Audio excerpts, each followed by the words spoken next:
সামাজিক মাধ্যমের এই সময়ে এসে তারকা ইনফ্লুয়েন্সার বা পডকাস্ট হোস্টদের অনেক সময় খুব কাছের মানুষ মনে হয়। প্রতিদিনের ভ্লগ, ইনস্টাগ্রামে স্টোরি বা লাইভ ভিডিওতে তাদের জীবনের নানা মুহূর্ত দেখা যায়।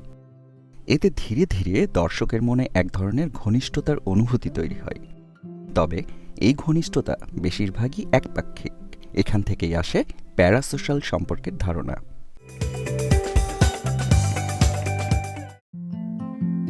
প্যারাসোশ্যাল সম্পর্ক হলো এমন এক ধরনের একতরফা আবেগের সম্পর্ক, যেখানে কোনো ব্যক্তি কোনো তারকা, কন্টেন্ট নির্মাতা বা কাল্পনিক চরিত্রের সঙ্গে গভীর আবেগগত সংযোগ অনুভব করেন, যদিও বাস্তবে তাদের মধ্যে কোনো যোগাযোগ থাকে না।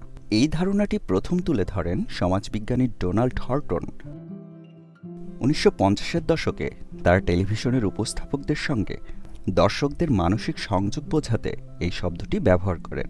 তবে সামাজিক যোগাযোগ মাধ্যমের কারণে এখন এই প্রবণতা অনেক বেশি দেখা যাচ্ছে, কারণ অনেক কন্টেন্ট নির্মাতা তাদের ব্যক্তিগত জীবনের নানা দিক নিয়মিত শেয়ার করেন।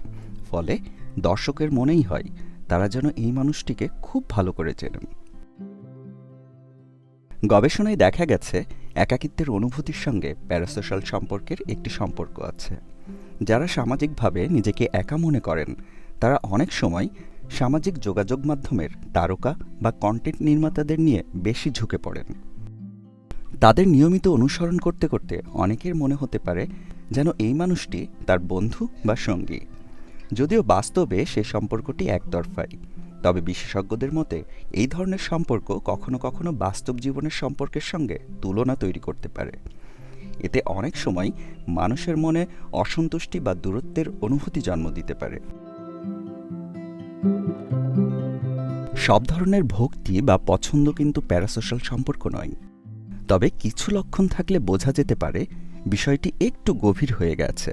যেমন কোনো তারকার ব্যক্তিজীবনের ঘটনা আপনার মেজাজের উপর বড় প্রভাব ফেলেছে, আপনি খুবই আবেগপ্রবণ হয়ে পড়েছেন।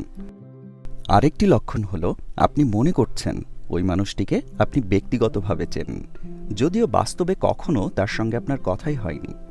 এছাড়া অনেকেই প্রিয় তারকাকে রক্ষা করতে খুব তীব্রভাবে তর্ক করেন বা তার জীবনের প্রতিটি আপডেট নিয়মিত অনুসরণ করেন।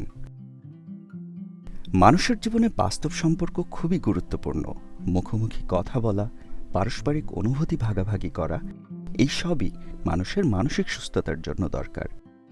বিনোদনের জন্য সামাজিক যোগাযোগ মাধ্যম ব্যবহার করা স্বাভাবিক, তবে যদি তা বাস্তব সম্পর্কের বিকল্প হয়ে ওঠে, তখন নিজের জীবনযাপন ও সামাজিক যোগাযোগ নিয়ে নতুন করে ভাবার প্রয়োজন হতে পারে।